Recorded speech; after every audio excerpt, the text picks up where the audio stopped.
Well, hello Vivek, here we are again. It's 4th of October, so September's gone and dusted, isn't it? And into the new month. It's Friday afternoon, and here we are again looking back at the week that's just gone by and the week ahead. So just a reminder for viewers of our agenda today. We've got just a minute where we talk for about 60 seconds each about who we are and what we do. Then the week gone by. And then we have the road ahead, where we've got challenges and exciting opportunities coming up.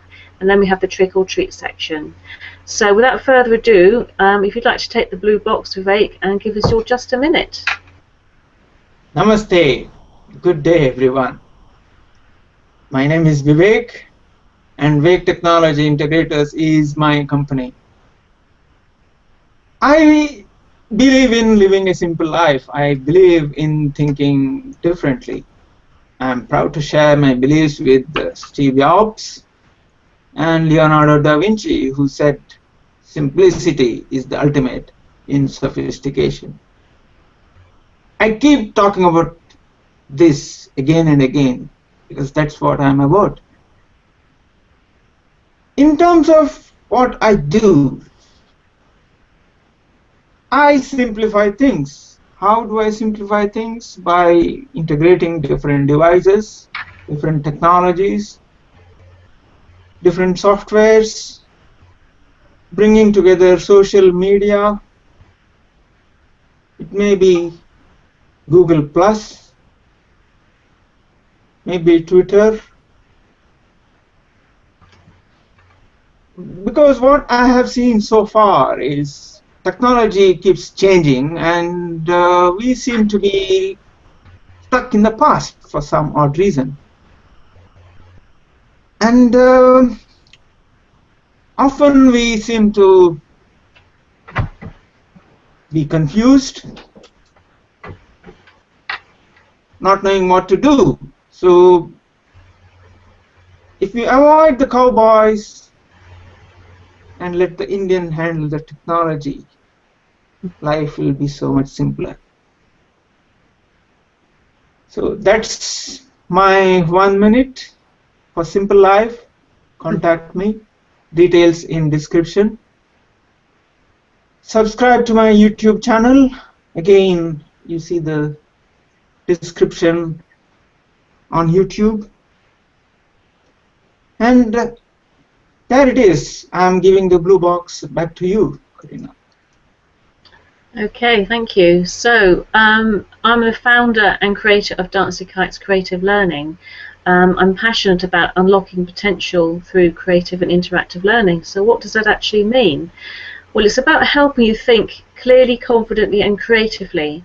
And I've put together the Dancing Kites Creative Learning System, which actually underpins all that I do. So everything that we do is based on how we think. So it could be supporting people with dyslexia. It could be advising workplaces about dyslexia, and more about that later on. It could be personal development. It could be IT skills. It could be all kinds of things, children's books and so on. If you want to know a bit more, take a look at my website, and the details are below in the description. But just a reminder, it's www.dancingkites.co.uk, and you can contact me via the website as usual. So let's move on now to the week gone by, and tell us a bit about what you've been up to. I hear you've been very busy learning lots of things. Your head must be exploding. Yeah, the week has been really busy. Monday I managed to take care of something which Google would like every one of us to have, which is authorship. When you create content and Google wants to, or you want Google to search for it, it also looks for who is the author. So that's an important aspect. So Monday I spent figuring out how to settle that, how to make the content that I create to have my own authorship. Tuesday I spent fixing a slideshow on my website. So now when you go to my website, you would see a slideshow which happens. again, picture is much more superior than just words. So I'm combining pictures and words to show you what I do there. So people will remember a lot more then, won't they? Yes. So yeah, I had to put in a lot of efforts to get the slideshow working. So Tuesday went flying like that. I managed to get it working as I wanted on Wednesday. So that was Wednesday's first thing that I did. The second aspect is actually the sitemap. Every site needs to have a sitemap. It needs to be in XML format, and using the Google's Webmaster tool, every website owner needs to indicate to Google that this is the website sitemap. When you do that, Google will go through your site properly. So Wednesday I managed to do that as well. Thursday I spent creating a small video which I would be actually showing you today. That is to create or rather include a banner in your Gmail signature. So rather than talk about that, I'll show it to you later on. Friday, yeah, I was going to highlight what I learned, but yeah, it's actually your time now. So I'll hand the blue box back to you, Karina. Tell us how your week has been, the week gone by. Right. Okay. My week gone by. Yeah, it's been quite an encouraging week, really. Again, it's so good to sit down and review at the end of the week, because you can get caught up in maybe the things that haven't worked, and you actually sit down and think, well, actually this was good and this worked out, so that's been really good. On Monday I booked up some training, so I went to a networking meeting last week in Oxfordshire and had a good chat with somebody and had a follow-up meeting, or follow-up call by telephone. She seems a bit allergic to the idea of Skype at the moment. But I booked up some mind mapping sessions with her, and she really wants some sort of coaching program. So we started with some initial sessions, and then we'll take it from there. So hopefully it might become more of a long-term client, because really I'll get better results for people if I work longer term. I also had a parent phone up who wanted some help for her dyslexic son. And in the end, after a long discussion, I felt that mind mapping would be a good option for him. And then she said, oh, maybe you could help my daughter as well. So I booked up 6 sessions of mind mapping, alternating them. So one week the boy will come and the other week the girl will come, sort of on a Tuesday, starting this next week. So that's good, because I know how good mind mapping is for anybody, but particularly for people who are dyslexic. So that would be good to sort of get going on that. So 2 lots of mind mapping booked up, which is great. Tuesday I had a Bowen session, a Bowen treatment with Genevieve Feasey from The Choice to Change, who we both know from 4N. And it's really lovely, and it's very relaxing. She has, yeah, I see she has been posting testimonials on Google Plus. Has she? Yes. Yes. No, she's very good. I very much recommend. Yeah, that's the power of Google Plus. Exactly. Yeah. So it's good, and it's really good. And then it sounds like I didn't do any work on Tuesday, but I did, because I did a lot before I went out. And then in the afternoon I had my first singing lesson. So I was given 3 singing lessons for my birthday, and that was really hard work, but it was good. All about breathing and so on, and really helpful in terms of public speaking as well. And even as I'm doing this, I'm realizing I'm not breathing properly. We can just go to this shallow breathing and not sitting properly, and learning a lot about that. You know, the voice is an instrument, and about our body and how we hold our posture and everything. And it's really relaxing as well. So I've been sort of doing my practice, driving along to my various networking meetings and humming along to my CDs, and it's been very relaxing and good. And so that's been helpful. So it's going to benefit my business as well as, you know, my personal life. So again, it's a case of creative learning and action, you see. So we're doing some creative stuff and it benefits the business. On Wednesday, I was doing some mind mapping again with, I'm doing a sort of swap with somebody. So she's doing a business video, which is work in progress, and I'm doing some mind mapping for her about how she can work with her clients. And we were mind mapping a video she needs to do for about human trafficking.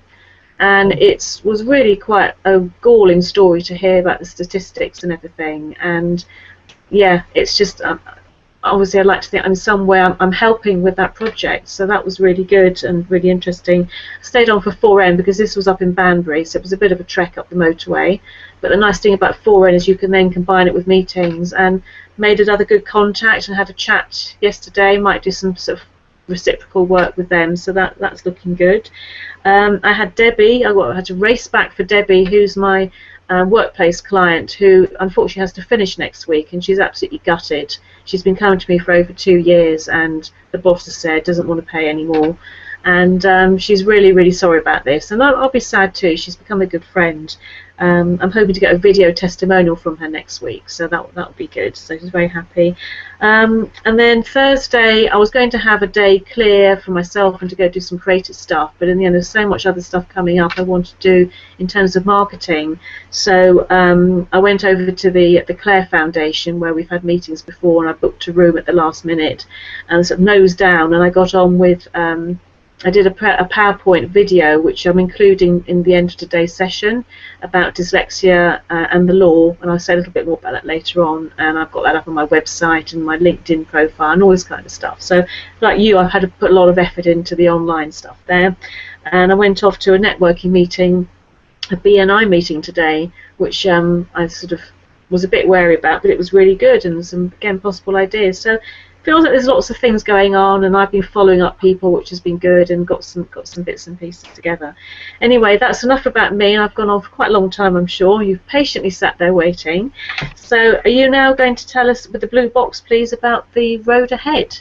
Road ahead for me is still it's still a bit bumpy. I still need to put a few more slides into my website, the slideshow. A few more changes need to be happening there. That's what I'm concentrating on. And then the major reason why I'm concentrating so much on website is because Google has changed their search algorithm. I think I mentioned this last time. Yes. But it has lots of implications. The major implication is actually, let me put it this way. If you do a search for something, you get a specific result. If I do the same search, I'm likely to get a different result. So the traditional SEO stuff is more or less gone out of the window. It's not really relevant anymore. All right. So that's where the website authorship, all that comes into play. So that's more or less my roadmap. I need to take care of the content that I have. When I actually created the site map, there are a few web hosting, free services available, and then they came back, said that I've reached the limit of 100 pages. I thought, do I have 100 pages on my website? Not that I can see, no. Apparently I do, but anyway.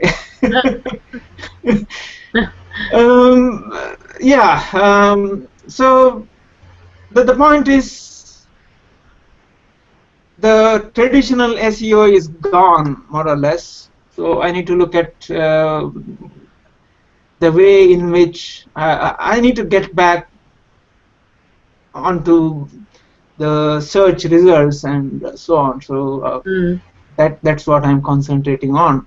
Anyway, I've gone long enough without really a roadmap, so it's over to you now. I'm giving the blue box. Roadmap, yeah.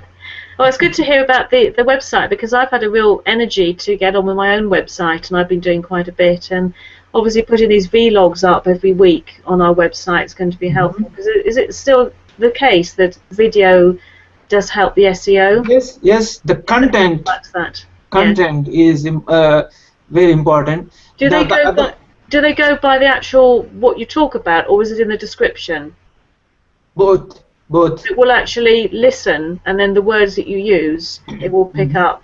Yeah. Okay. No, that's good. So I'm on a bit of a roll with creating videos at the moment. So if anyone wants to look at my YouTube channel, youtube.com/dancingkites, you'll see there's lots of videos going up there about dyslexia and our vlog and stuff. Just one hint: you need to make sure that Google sees you as the author of all of them. That's very key. Okay, and how do I do that?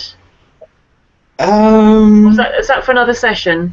Yeah, it's for another session. All right. Well, maybe we can chat about that afterwards. So store that up for our viewers for another time. But, anyway, so my road ahead. I'm going to do a real push on marketing. Do my marketing, but networking as well, to get some more long-term coaching clients, because obviously I want to help people, and it's good for the cash flow, and it's a good sort of business model. But I'm also really keen to get into businesses and help people with dyslexia, because while I can help anyone who wants to make changes in their thinking, I do have the dyslexia specialism, so I'm focusing on that at the moment. And I'm coming to do a talk at your networking group in Ascot next Friday about dyslexia in the workplace and recognising dyslexia and why it matters. And I'm hoping that you'll video it for me, so it'll be another video from my YouTube channel and my website. So that's good. That's coming up. On Tuesday, I've got someone, again, it was a referral, I mentioned it a couple of weeks ago, through somebody in 4N, who wants some VLOOKUP training in her spreadsheet. So she's coming to me, so that should be interesting. Got another singing lesson. I need to do my homework. I need to practice my song, which I haven't done that yet. And I'm going to 4N in Olney rather than Tame, because Tame we're having to change venue. So we've got an exciting new venue lined up, but we can't meet next time. We've got to wait for the time after. So I'm taking the opportunity to go to a different venue, and also to different group, and also to meet up. This is a follow-up from a previous networking. He was going to come down to Tame, so we're now meeting in Olney, because he actually lives in Rugby. So the great thing about 4N is you can do this. You can chop and change and sort of meet up. And I've also, after the Ascot meeting, I've got a follow-up meeting with someone straight after, so that's good. And I've got Debbie's last session, so that will be a bit sad, really. So but I said I'm on the trail of some more dyslexic employees to work with. So anyway, so lots going on, and apart from all the usual emails and usual stuff. So that brings us on to the last section, which is trick or treat. And I think probably it's your turn to go first this time, as you've kindly let me go first the last couple of times. So tell us what your trick or your treat is, please. Okay. I've taken the blue box. Trick for this week is actually I'm going to tell you about how to embed a banner in your signature, email signature. The banners are generally live, in terms as in they change, and even when the reader reads the email, the content of the banner changes. So it's a live banner. So I'm going to show you a small video. The banner is an important aspect. It's in this case I used the utility warehouse banner as an example.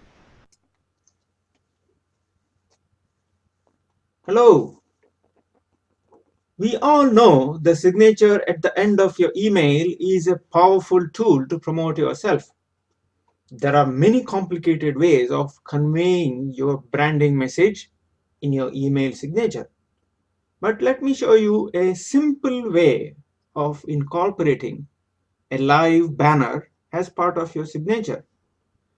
There are many videos on YouTube which show you how to incorporate rich content as part of your signature, but almost all of them use the built-in signature editor of Gmail.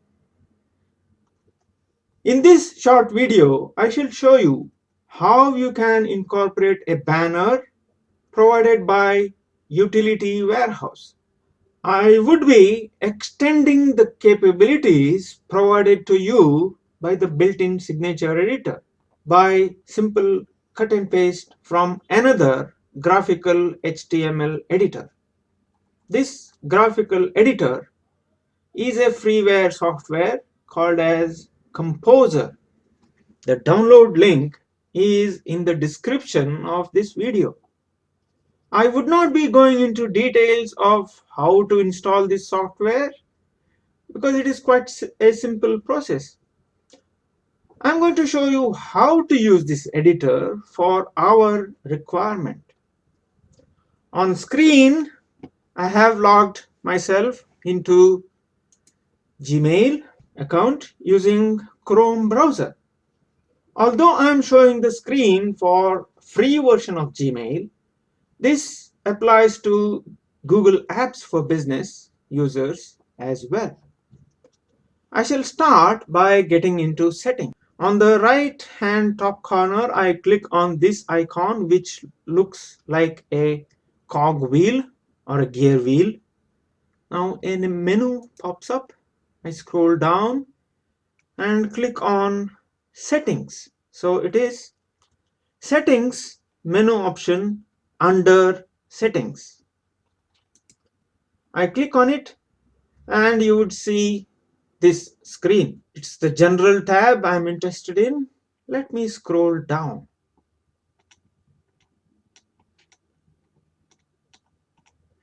This is my current signature and I want to modify this. Now let me switch tab to the Utility Warehouse Resources page. Here is the banner I want to use. But if I simply copy this code and go into Gmail screen and paste it, the banner would not work properly. As mentioned earlier, I need to use a graphical HTML editor called as Composer. Please note that the name is spelled differently. It is Kompozer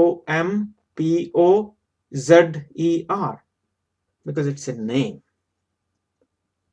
Now let me go back to my Gmail settings tab here. Select and copy my present signature.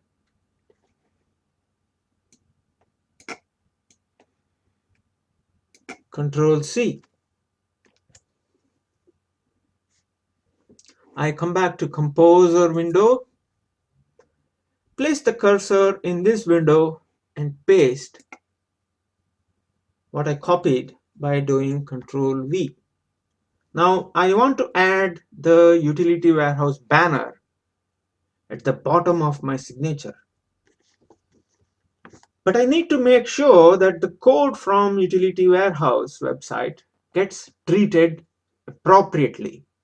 So I need to open the HTML source code window.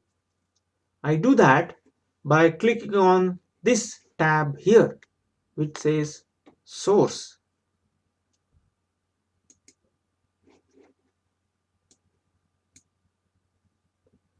As I want the banner to be at the end of my current signature, I need to scroll down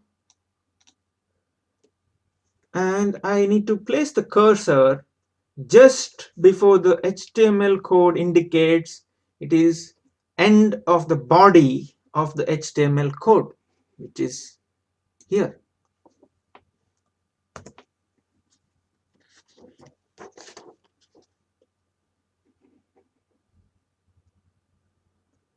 Now let me switch to the appropriate tab on my browser. There it is. And let me find the code. this one, copy it, Control C, come back to Composer window, make sure the cursor is in the right place, and I say Control V. Now the code is pasted. Let me look at the design view. There it is. You can see the banner. Let's make sure that this looks exactly as I want it. If there are additional spaces that you want to get rid of,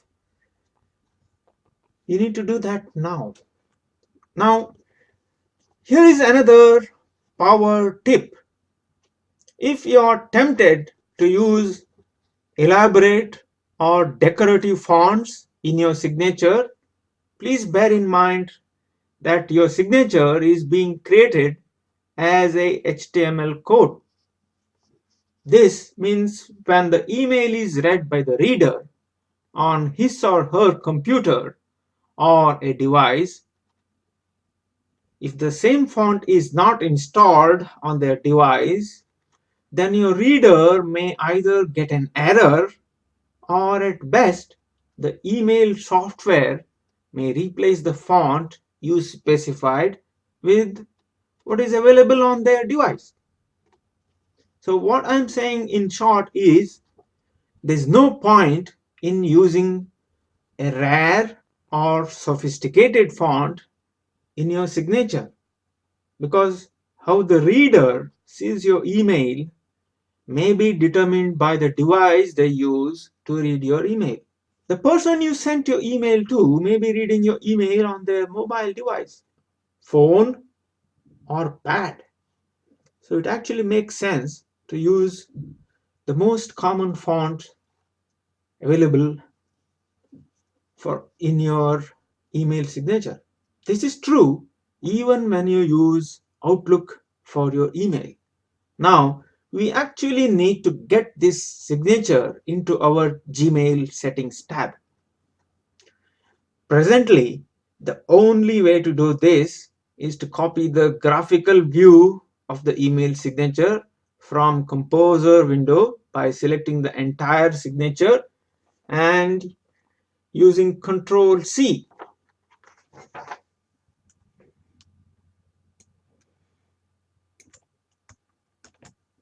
Now I go back to my Gmail window. I need to get rid of this existing one. So it's already selected, so I simply press delete. It is gone. I need to key in Control V. So there it is. There you see the banner is already active. It is live. It is changing. Now all I need to do is scroll down and click this button, Save Changes. Now if I start a new message, compose, there you see the banner is there. Hope this video has been useful. If that is indeed the case, please like this video by clicking on the like button on YouTube. Subscribe to our YouTube channel where I share similar tricks for your use. Now it's actually your time, Karina. I'm giving the blue box back to you. Okay, thanks Vivek. Well, inspired by you, I'm creating all these videos now. I'm using PowerPoint and then converting them, doing a voiceover, which you sort of pushed me into, didn't you? I was reluctantly doing it to begin with, and then save them in a .wav format, and then pinging them over to you to include in this presentation, in this video. And I'm finding I'm really enjoying doing it, and I want to put lots of videos on my website in different places. It keeps Google happy, and the picture superiority effect were working, and all these kinds of things. But anyway, so I produced one for today based on the idea about dyslexia in the workplace, and I've called it Dyslexia at Work and the Equality Act. And I don't know whether viewers are aware, but there's the Equality Act from 2010, which superseded the Disability Discrimination Act of 1997. And businesses need to be dyslexia savvy. They need to be aware and compliant to the law, and if not, they could actually be breaking the law. And I know that a lot of people don't really understand dyslexia, and they don't understand how this can impact their business and whether they're making reasonable adjustment. And it's not just for people who are employing others, it's also to do with access to goods and services. So that includes things like your website, online shopping, and all sorts of things like that. But well, I've prepared this video for you, so if you could just watch that now, and that will explain really where I'm coming from. And again, any further questions or comments, if you want to contact me through the details at the bottom of the screen. Dyslexia at work.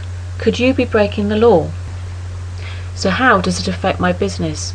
Disability discrimination legislation prohibits discrimination against disabled people, and dyslexia is seen as a disability in law. So this affects employment issues, and it also affects the provision of goods and services. Working in a dyslexia-friendly way is actually good practice. It's user-friendly, and it is all about good design.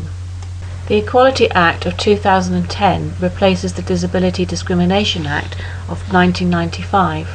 I read you a quote from the British Dyslexia Action commenting on this act. If you fail to make a reasonable adjustment when you are under a duty to do so, the Equality Act 2010 treats that as discrimination. This means you could become liable to pay damages were a successful claim to be brought in the employment tribunal. So if you employ people, or you are thinking about employing people, you really need to know about this act. The law covers provision of goods and services, and part of that is the actual communication surrounding that. If a dyslexic person can't access the information about your goods and services, then you are effectively discriminating against them. So these could include your website, could be any blogs that are created, marketing materials, email communication, online shopping if that's a facility that you offer, instruction manuals, and what else? The Dancing Kites creative learning system has been designed with your business in mind. It's a 5-step process. First of all, I will help you identify the areas in your business that are not as dyslexia friendly as maybe they could be. Then I will design a creative learning program to help address these issues. Then we will create the processes and the thought processes behind this that will ensure that you are more compliant with the law, and any people that you work with who are dyslexic can interact with your business more effectively. This will transform the way that your business works and will be an inspiration to people around you. So Dancing Kites Creative Learning can help you in a number of ways. We offer awareness seminars that help you to recognise dyslexia in colleagues, employees and clients, compliance issues with the law, and how to make reasonable adjustment and how that would work in your business to make your business work better. We also offer consultancy in 2 main areas. The first is in work processes. We can come in and we can talk to colleagues as well as your dyslexic employees and work out more effective ways of working for the whole team as well as for the dyslexic individual. In addition, we offer word-based communications consultancy, and this is using the picture superiority effect. It has been proved through research that after 4 days, if you use words only, people remember only 10% of information. But if you use words and pictures together, then people are more likely to remember 65% of the information. And for someone who's dyslexic, they really need the words as well as the pictures. So actually, if you make your communication dyslexic friendly, everybody will benefit. We also offer assessments to individuals which are confidential. These are based on information processing skills and work-specific skills to help unlock the potential of the individual and the potential of your business. We offer training and coaching in many areas, including the following: mind mapping, which is a wonderful tool for helping people work in a whole brain and creative way; English for business, which could include spelling, could include reading, grammar, effective use of sentence structure, just to name a few; dyslexia friendly use of IT. There are many reasonable adjustments and small adjustments that can be made which will help the dyslexic user, and also a coaching program to help with areas of self-esteem and confidence, and a lot more. Okay, so I hope that was informative. It is a big topic, it is a minefield, very easy to get into difficulties with that. I think the time is up, and I don't know about you, but I'd like to have some time off this weekend. So it's late on a Friday, and well, I've still got stuff to do. But I'm going to sign off now. So this was me, Karina Shepherd from Dancing Kites Creative Learning, unlocking your potential through creative and interactive learning. It is time for me to sign off as well. It is Vivek Bindur signing off. And as I always say, integrated, we live. Thank you. Thank you.